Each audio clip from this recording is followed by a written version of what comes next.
विधानसभा क्षेत्र के सराय गांव के नागरिकों ने आज कांग्रेस प्रत्याशी चौधरी उदयभान के पक्ष में मतदान करने का निर्णय लिया।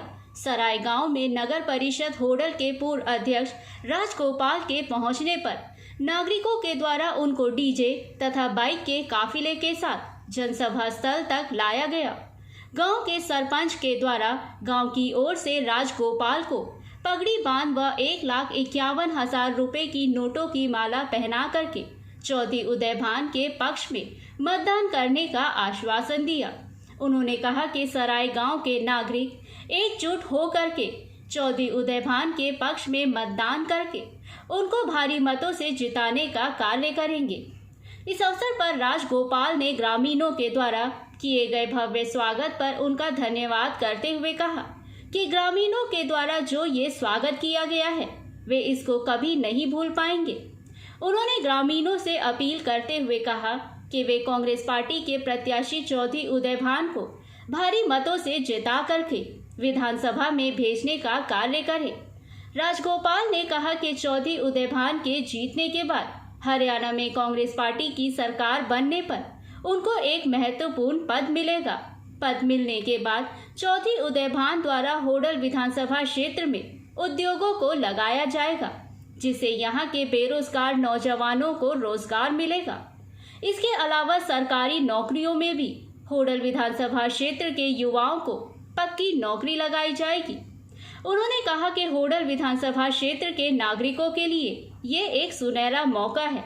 इस मौके को सभी नागरिकों के द्वारा भुनाना है और चौधरी उदयभान को भारी मतों से जिता करके विधानसभा में भेजने का कार्य करना है।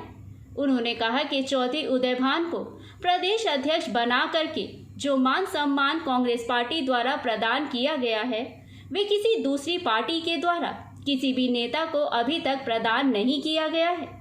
इसलिए होडल विधानसभा क्षेत्र के नागरिकों को कांग्रेस पार्टी के एहसान को चुकाने का समय है और वे अपने वोटों को दे करके चौधरी उदयभान को जिता करके कांग्रेस पार्टी के इस एहसान को चुकाने का कार्य करें।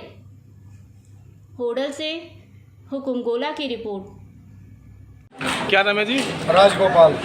राजगोपाल जी, बताएंगे आज कौन से गांव में प्रचार कर रहे हो, कैसा प्रचार कर रहे हो, क्या माहौल मिल रहा है आपको? मैं आज सराय गांव में आया हूं। मैं अपने पिता माननीय उदयभान जी के लिए, क्योंकि कांग्रेस पार्टी हरियाणा के अध्यक्ष भी हैं और यहाँ से उम्मीदवार हैं, तो उनके प्रचार के लिए मैं गांव में आया हूं। और यहाँ बहुत प्यार मिला, गांव का बहुत सम्मान किया लोगों ने और पूरा भरोसा। और मुझे नहीं लगता यहाँ पे कोई दूसरी पार्टी के लिए कोई वोट भी होगी। जैसा कि आप डोर टू डोर कर रहे हैं, तो वहाँ पे कैसा माहौल मिल रहा है? सब जगह बहुत ही समर्थन मिल रहा है। कहीं भी किसी भी गांव में जाओ, आप शहर में जाओ, हमें नहीं लगता इस बार बीजेपी शायद अपनी जमानत भी बचा पाए। तो आप मानते बीजेपी को सुपड़ा साफ हो जाएगा? बिल्कुल, पूरी तरह। तो कांग्रेस का परचम लहराओगे आप? हाँ जी, कांग्रेस का परचम लहराओगे आप? बिल्कुल कांग्रेस का परचम। बीवी ने 20 बुलाया तो बात धन्यवाद जी। सोलंकी चेयरमैन थी जिसे लेकर के आए और वो रेडीमेड कैंडिडेट थे। क्या आज आपके बीच में वो कहीं दिखाई दे रहे हैं? तो आप सबसे मैं निवेदन करूंगा, ये चीज आप पर डिपेंड करनी है कि आप देखेंगे आपको एक सफाई और एक जमीन नेता चाहिए या एक रेडीमेड नेता चाहिए। आप सब जानते हैं, सब बुद्धिजीवी है, इस सरकार ने 10 साल के अंदर कोई ऐसा काम नहीं किया जो हमारे समाज के लिए हम ये काम गिनवा दें भाई ये काम इन्होंने अच्छा किया है। आज ये सरकार अगर 10 साल में काम करती तो इन्हें नाक रगड़ने की और लंबे पड़ने की नौबत नहीं आती। आपके सामने जो कैंडिडेट है वो इतना मतलब फैल कर रहा है जिसकी कोई सीमा नहीं है। उनसे पूछो किस लिए फैल कर रहा है भाई?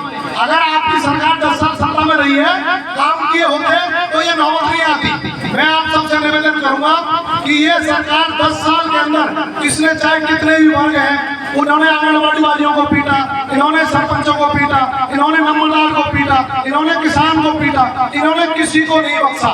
आज वो समय आ गया है, हम इनकी जो हमारे साथ इन्होंने अत्याचार किए हैं और भ्रष्टाचार किया है उसका बदला हम अपनी वोट की चोट से लेंगे, एक एक वोट चुन चुन करके। आप सबसे निवेदन करूंगा, जोश में होश ना भूले, जितनी बढ़ सके उतनी वोट जो बोलेंगे वो बढ़ाए और अधिक से अधिक अध्यक्ष साहब को यहाँ से विजय बना करके भेजें ताकि वो अपनी आवाज चंडीगढ़ विधानसभा में हमारी उठा सके। उनकी जीत कम से कम होडल विधानसभा